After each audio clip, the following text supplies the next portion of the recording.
wabarakatuh. Halo semuanya, selamat datang di Broadcast.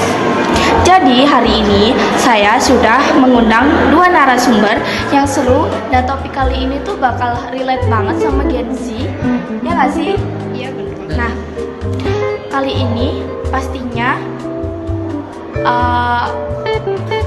ya intinya sekarang topiknya bakal relate banget sama Gen Z. Terus izinkan saya buat perkenalkan diri saya dulu ya. Perkenalkan, nama saya Ozi dari kelas 9B yang akan mengarahkan podcast ini hingga 10 menit ke depan. Silakan perkenalkan diri dulu. Halo semuanya, saya Kanza Safa, bisa dipanggil Kanza. Halo, saya Dindar, saya Rizky Dindar, bisa dipanggil Dinar. Nah, kali ini kita bakal bahas topik yang jujur aja aku sendiri sering banget ngalamin, yaitu cara melawan rasa malas. Rasa malas tuh udah jadi penyakit umum banget ya, apalagi di era serba digital kayak sekarang.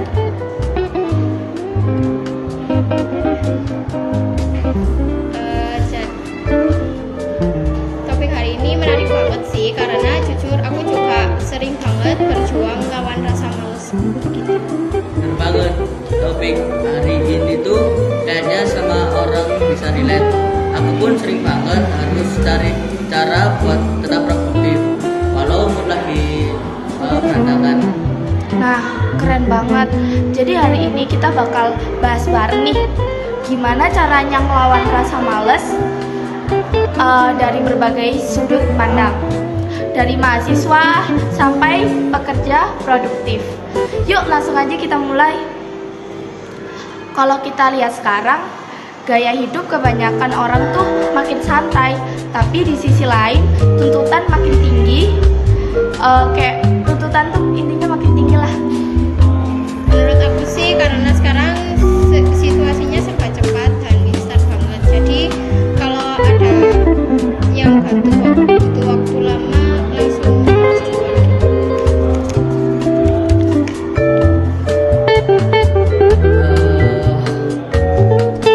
Setuju banget, kadang kita merasa udah capek padahal belum ngapain. Banyaknya distraksi bikin fokus susah banget dijaga, dan karena semuanya bisa diakses dari rumah, rasa pengen rebahan tuh kayak sudah kayak melekat di diri kita, apalagi di rumah. Iya, bener banget. Jadi bisa dibilang karena teknologi bisa bantu produktivitas, tapi juga bikin malas kalau enggak dikontrol. Nah, ngomongin soal rasa malas nih, sebenarnya penyebabnya tuh apa sih menurut kalian dari sisi pribadi masing-masing? Misal tugas dari sisi pribadi masing-masing tuh apa? Menurut aku sih kayak mungkin gara-gara gadget ya, mungkin kita malas terus rebahan, kadang scrolling ataupun lihat film yang kita malas. Kalau aku biasanya ngerasa malasnya bisa overthinking atau sampai hari itu bisa. Tapi paling sering sih overthinking, terus kita kayak menunda itu jadi malas. Biasanya gitu sih kalau. Wah iya, dua-duanya tuh relate banget ya.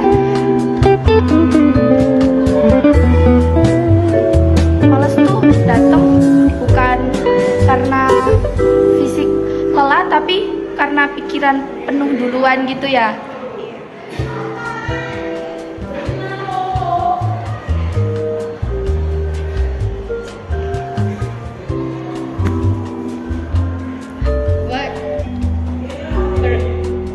Benar, kadang kita juga terlalu keras sama diri sendiri, begitu gagal sedikit langsung nggak semangat gitu.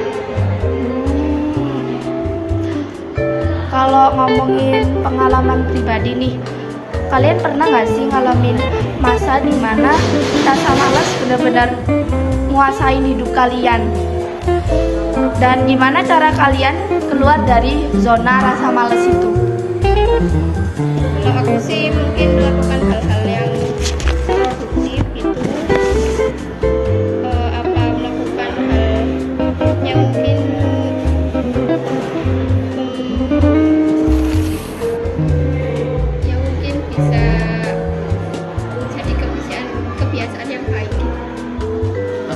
pernah sih, karena kerja di rumah itu rasanya semua waktu itu terasa kayak fleksibel, tapi ujung-ujungnya malah nggak ngapa-ngapain. Akhirnya aku bikin sistem kayak reward. Setelah aku mengerjakan itu, aku akan memberi kayak berhasil kerja itu aku mesti memberi hadiah ke aku, kayak bisa bermain TikTok setelah bisa bermain medsos setelah mengerjakan itu, biasanya gitu sih. Wah, itu idenya bagus banget. Jadi intinya jangan langsung target besar, tapi mulai dari kebiasaan kecil dan konsisten ya. Nah, kalau buat reward nih, emang kalau misal kita kasih reward itu bakal di awal tuh kita kayak bakal semangat gitu nggak sih buat ngelakuin hal yang bikin kalian malas gitu. Tapi ujung-ujungnya semangat karena bakal dapet reward. Ya sih, benar sih. Aku bikin gitu supaya ada motivasinya gitu buat memulai, tidak menunda-nunda, supaya semangat aja sih kalau gitu. Oke. Sekarang kita bahas solusi konkret. Kalau kalian yang paling efektif menurut kalian tuh apa sih? Yang pertama, kenali dulu sumber masalahnya. Apakah karena capek, bosan, atau enggak tahu mau ngapain. Setelah itu buat jadwal reaksi. Jangan langsung pada, tapi sedikit demi sedikit. Aku nambahin ya, penting juga buat jaga lingkungan sekitar. Kalau tempatnya berantakan, pikiran juga males.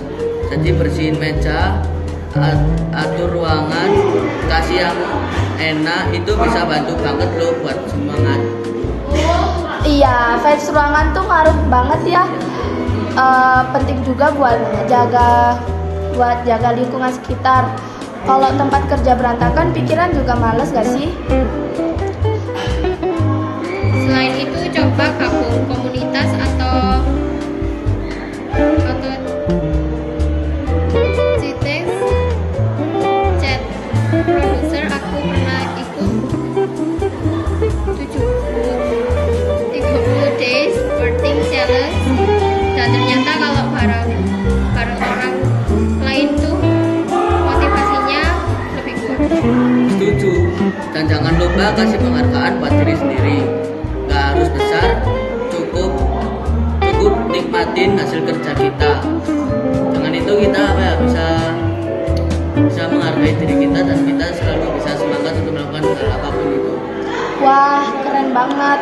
Jadi intinya kenali penyebabnya, buat langkah kecil, jaga lingkungan, dan kasih apresiasi buat diri sendiri.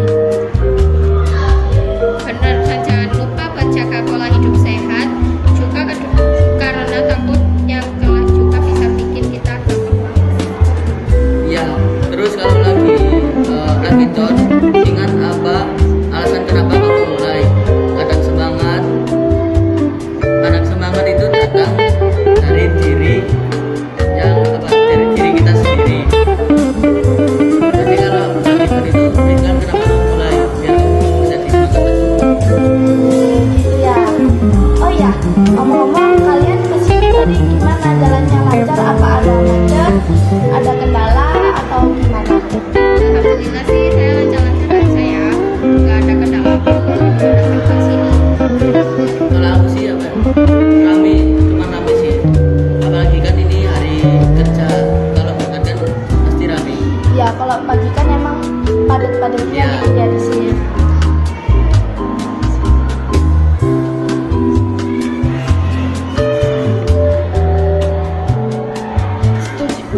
Buat yang tadi aku setuju banget.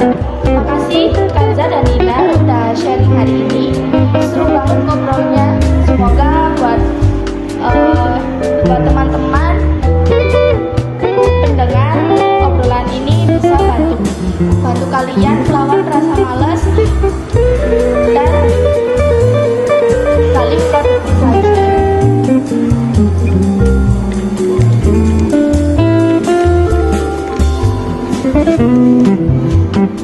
Makasih juga udah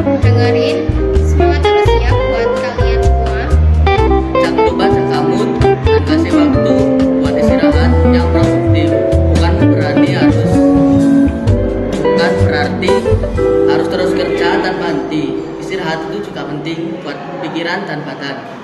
Terima kasih telah menonton Jokes. Wassalamualaikum warahmatullahi wabarakatuh.